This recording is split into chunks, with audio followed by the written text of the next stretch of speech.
In contemporary society, one is often told that electoral democracy is the best system or method of organization politically and ethically. One is often met with various justifications for this system, the chief among them being that democracy is first and foremost ethical, as it allows the people to determine for themselves who shall rule over them, and that it also allows for political change to occur, as the leaders with time will no longer be leaders, and thus the possibility for change is present at hand in the system on a regular basis. The possibility for change, along with the sovereignty of the masses, are the two justificatory elements in the argument for an electoral democracy. One crucial element must be observed, and that is in relation to the cycle or change of leaders. The notion of the change of leaders also incorporates within the notion that this method of change will indeed prevent the rising of an authoritarian regime and oligarchical rule, and we shall see later that this is simply not the case. In this essay, we will combine multiple critiques of the standard view of democracy, that being the electoral view, in order that we can have a more nuanced understanding of the system and its operations, as well as understanding why the twofold justifications hitherto are quite naive in the final analysis. Finally, it must be stated that this essay will operate off a set of four axioms upon which conclusions will be drawn. These four axioms are: 1. Human beings seek power collectively, but more so selfishly, as they do not benefit from being selfless. 2. Power seeks to maintain itself and expand, and will know no bounds unless it is another power which is bounding it with the same incentives for itself. 3. Competition between powers is always occurring, and the main concern for a state is the security of itself. 4. The state, being existentially concerned with itself, will seek to organize in a fashion that brings it the most security, and thus centralization is key to the mobilization of the state. These axioms will be utilized throughout this essay.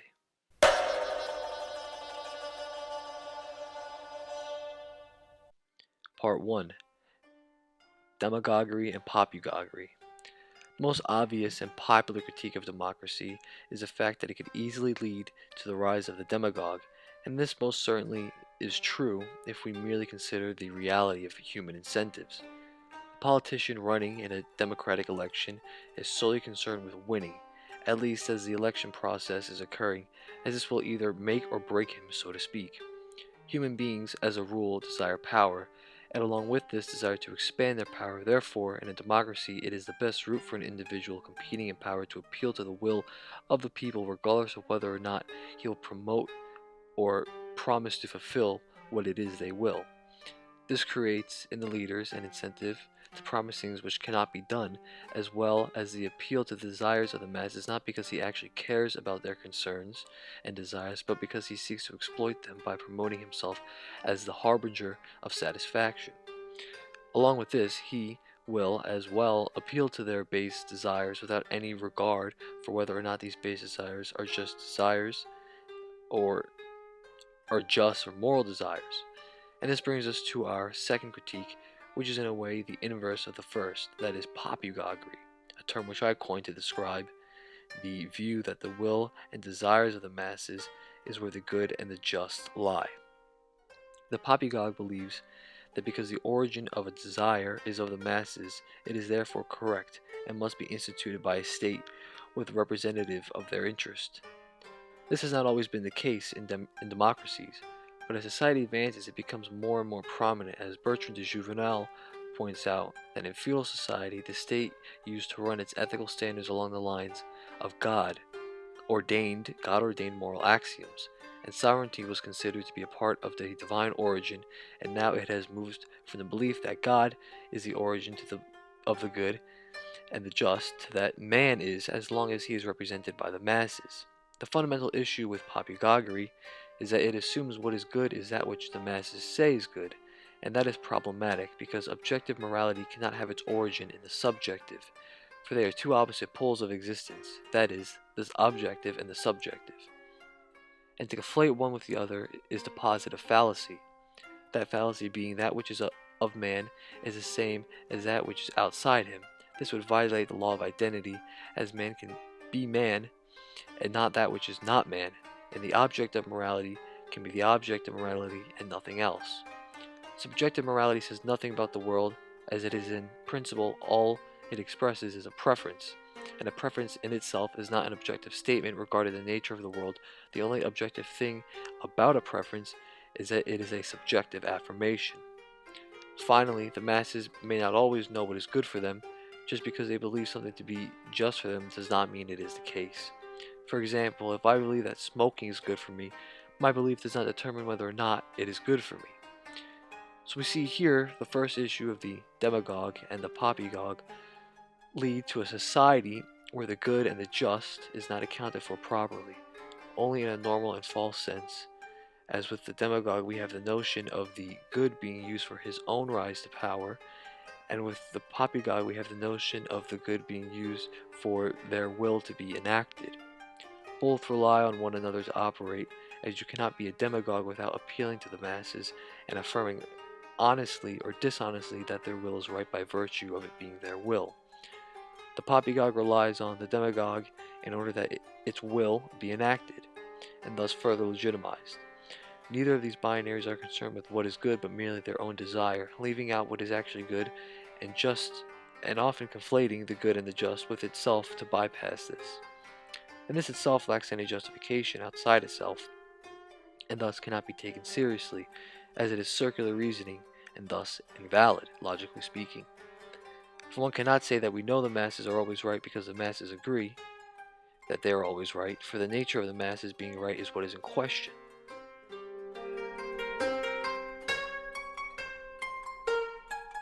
In order to be a demagogue, you need to be good at tactics in regards to getting mass support. So naturally, those participating in leadership roles or the acquisition of those roles will develop the skills necessary to acquire and maintain them. However, even if one were not a demagogue and a genuine representative of the people, he will nonetheless have to compete with others for the same role who also try and appeal to the masses. So this creates an even more vicious cycle where those who may not even want to be demagogic must become so in order to compete and adapt to the democratic system. This competitive environment thus shifts the incentive to govern correctly to simply figure out how to get mass support. So then we are left with a class of well-skilled propagandists rather than good statesmen. From this, even more consequences follow. We now see that these democratic propagandists, instead of simply appealing to the will of the masses, now are able to engineer the will in a way that is able to suit the interests of the politicians running for power. The politicians will be able to, with their access to media and influence, etc., decide what is and what is not an issue worth talking about in society, and they can put emphasis on certain issues or even fabricate ones out of thin air and portray themselves as the real and only solution to these issues. In fact, it is much easier to do this than to appeal to the real issues that may be concerning the masses, as you may not always be able to adequately appeal to the real issues as much as you can to the fabricated ones.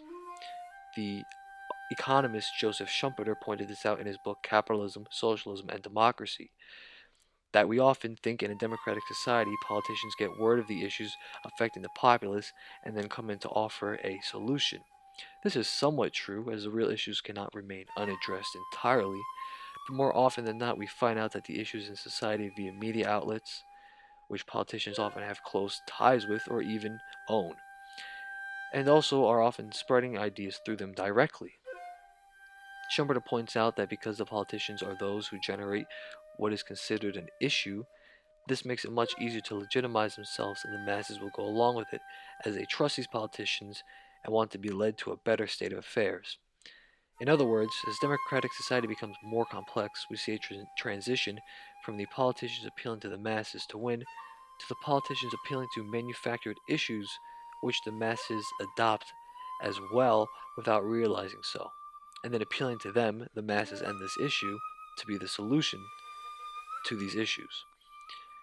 They, the politicians, now become skilled tacticians by setting the environment in which political discourse occurs, and what is even of value as an issue, since they, the politicians, have the most access to the public stage, they get to have the most influence over what is an issue and what is not an issue.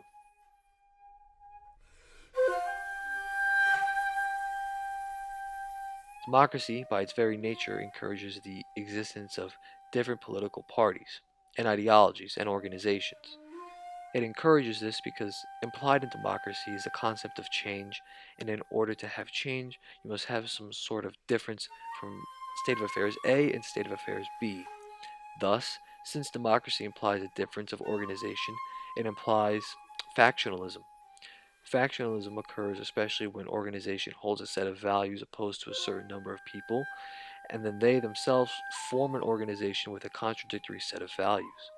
Now multiply this on a large scale in any nation, but large nations especially, we get factionalism. Various factions under one state are an unideal internal constitution, which is to say, not preferable. It is not preferable to have an overplurality of political beliefs and structures in one nation. Why is this the case? Well, the answer is rather straightforward. Once a nation has within itself warring factions, this leads to instability, and a nation which is unstable is subject to being conquered by other nations, or crumbling from within entirely. Think about it for a moment. Where does, in the context of a nation, instability in its most extreme sense occur? When taken to its extreme, it leads to a civil war, which one of the most democratic societies on this planet experienced, that is, America. America today is a perfect example of this, still with its democratic values. Comes its factions, and almost both left and right, when a new issue is presented to them, within a matter of a few days pick their sides and head to their fronts to fight each other. And where is America now? It is crumbling from the inside as its internal constitution is weak and pathetic, as we live in a nation which is not united, ironically. This is the fate of all democratic nations, as when something is unified, it is always stronger. This is seen on nearly every level of reality, metaphysically, physically, etc.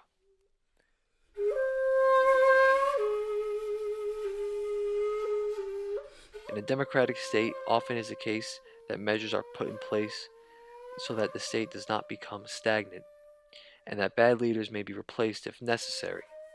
These measures typically include putting a limit on the term a leader can hold.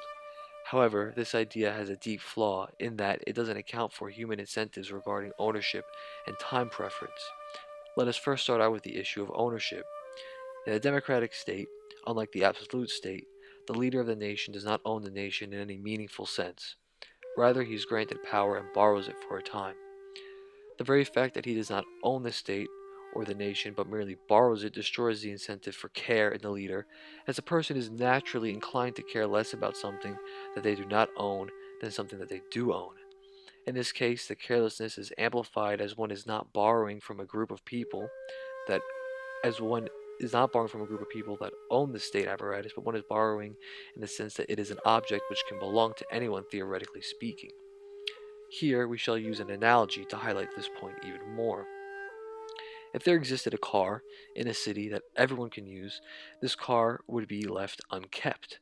Because what is the point of keeping a car clean and operating if you don't own it? That would be a waste of your labor into something with very little reward. In fact, this is often the reason that in big cities, train cars are often desecrated with graffiti and other forms of vandalization.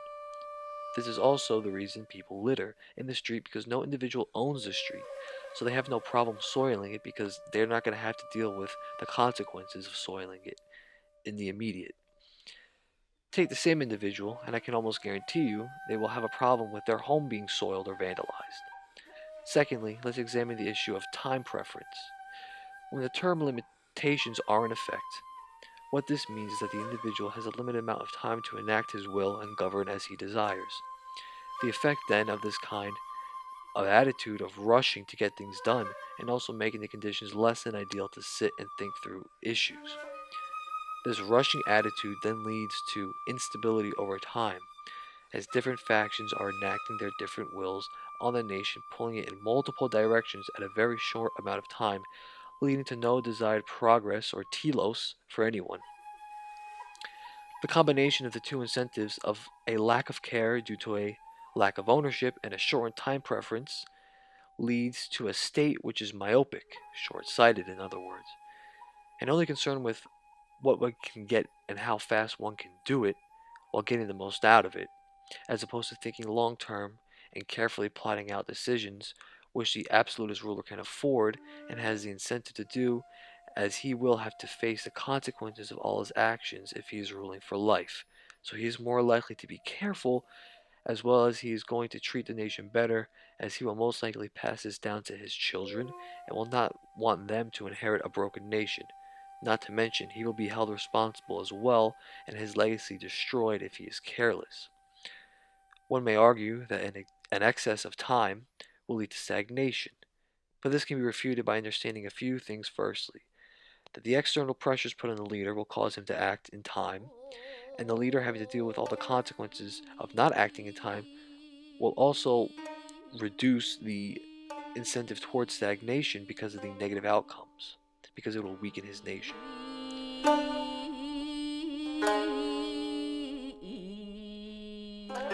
In order for any society to function as a coherent and ordered organism, it must have a will or a power in charge to order that society, and that will is privileged over other wills. In a democracy, this too is the case, but it is taken to the ultimate extreme where, as the Juvenal states, the general will, that is, the will of the masses, is superior to all other wills and is the only will that rules. In the pre-democratic societies, you had rule by the king, whose will was superior, but there were other interests that had a say in society, namely the church, which also put direct limitations on the king, and the lower aristocrats which directly competed for power with the king. However, in the democratic age, there are no longer is room for the existence of other interests that go against the interests of the general will or mass will, and thus there is no authentic check on power. All other minority wills are negated or stamped out by the collective will or general will, which leads to a monolithic rule, and this can also be understood in the Hegelian conception of the relation between state and man, where man is just a reflection, or individual is just a reflection, of the state, and the individual a reflection of the collective, like cells are in a relation to a human body. This lack of differing wills having influence on society and only one will having influence on society leads to what democracy sought to prevent, and that is tyranny, and one singular interest triumphing any deviation of the singular interest. It should also be stated that checks on power cannot come from within one state organism, as even though they may contradict one another at times, these interests in the final analysis end up correlating with one another rather than deviating due to the fact that the interests all belong to the same single state organism and not another, and they are united in their goal as ruling as a united entity. If the interests truly do differ in the state organism, then a process of mitosis or division occurs, and then we are once again led back to the classical state of affairs of separate interests putting checks on each other, because each want to advance their own interests. And we once again have a multiplicity of wills leading to a true balance of the powers, but in a disunited and decentralized sense, which is the only sense it can exist in.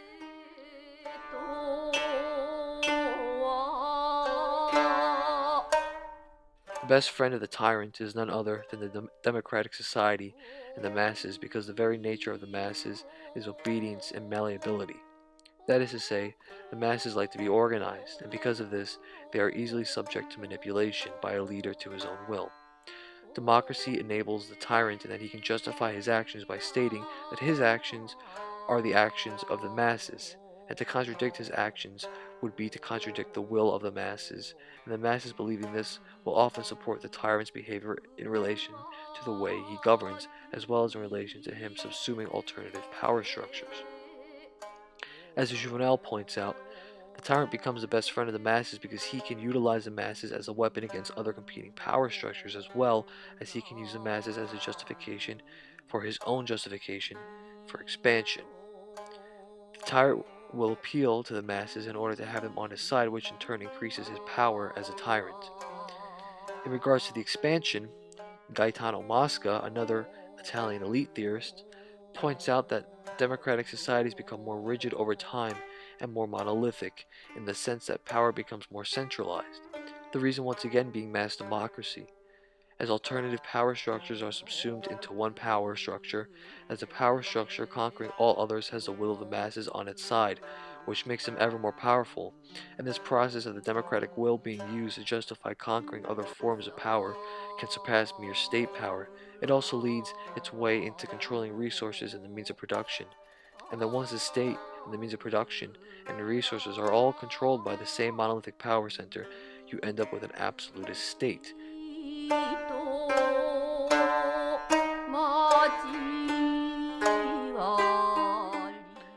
All organizations, like all things that exist, are not atomized from other things that exist, and the existence of other things will influence the development and actions of other things separate from themselves.